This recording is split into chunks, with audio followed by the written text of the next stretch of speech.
చిన్నిజాలు చెప్పే భారత్ టీవీకి స్వాగతం. మిత్రులారా, కొత్త ప్రభుత్వం వచ్చింది. మీకు ఈ విషయం మీకు తెలుసు. అమరావతి ఇవ్వకపోవడమే జగన్మోహన్ రెడ్డి చేసిన తప్పిదం. అమరావతి ఇవ్వకపోవడం, దాంతో 151 సీట్ల మధ్యలో 5 జారిపోయి అటొకటి ఇటొకటి మిగిలి 101 మిగిలి 11 వచ్చినాయి. ఈ 11 సీట్లు ప్రతిపక్షానికి కూడా పనికిరావు, దేనికి పనికిరావు అని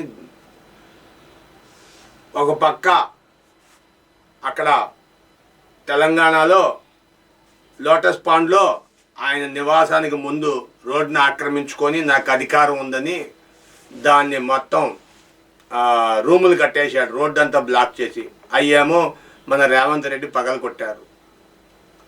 అక్కడ జిహెచ్ఎంసీ ఊరుకుంటుందా ఏంటి? రోడ్డు కట్టబోతే కంప్లైంట్ చేశారు, పగలు కొట్టేశారు.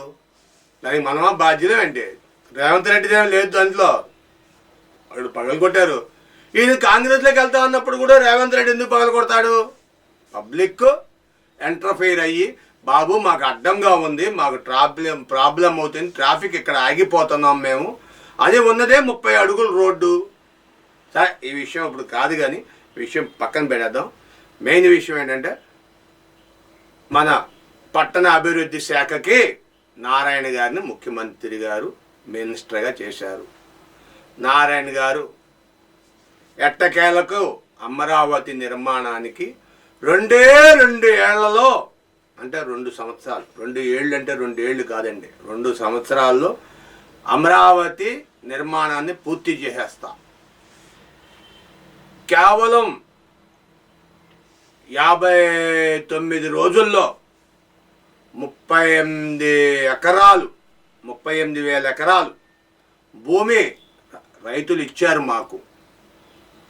ఆ భూమిని మేము తీసుకొని చక్కగా 60-70% చేసాం.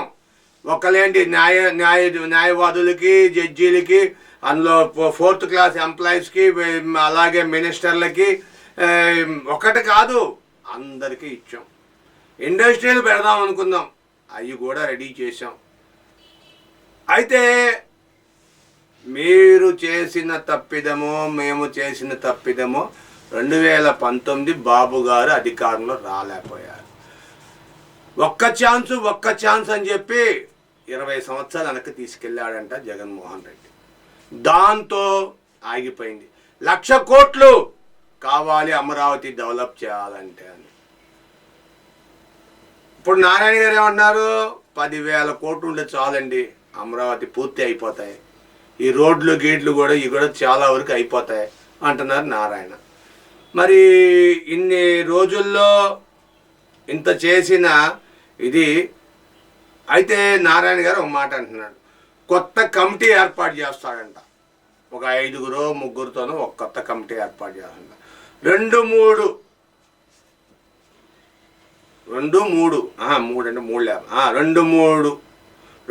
రోజులు, వారాల్లో, రోజులు కాదు వారాలు కూడా తప్పే, నెలల్లో రిపోర్ట్ వస్తుందంట. వస్తే ఆ రిపోర్ట్ని బట్టి గబా చకా ఎక్కడెక్కడ ఎవరెవరికి ఇవ్వాలి, మీకు ల్యాండ్లు ఎక్కడ ఇవ్వాలి, మీరు అమరావతి ఇచ్చిన ఇక భూములు ఇచ్చిన వాళ్ళకి ఎక్కడెక్కడ ల్యాండ్లు ఇవ్వాలి, ఎంతెంత ఇవ్వాలి, సిఆర్డిఏ అప్రూవల్ తీసుకొని చంద్రబాబు నాయుడుతో మాట్లాడి మొత్తం సెటిల్ చేసేస్తాను అని నారాయణ గారు చెప్తున్నారు. ఇది ఎంతవరకు నిజమో తెలీదు. ఇంతకాలం వెయిట్ చేశాం, ఇంకా 2-3 నెలలే వెయిట్ చేద్దామేంటి? ఆ మాత్రం ఓర్పు నేర్పు మనకు లేదా? వెయిట్ చేద్దాం. ఇంతకీ మిత్రులారా, అమరావతికి స్థలాలు ఇచ్చిన రైతులకి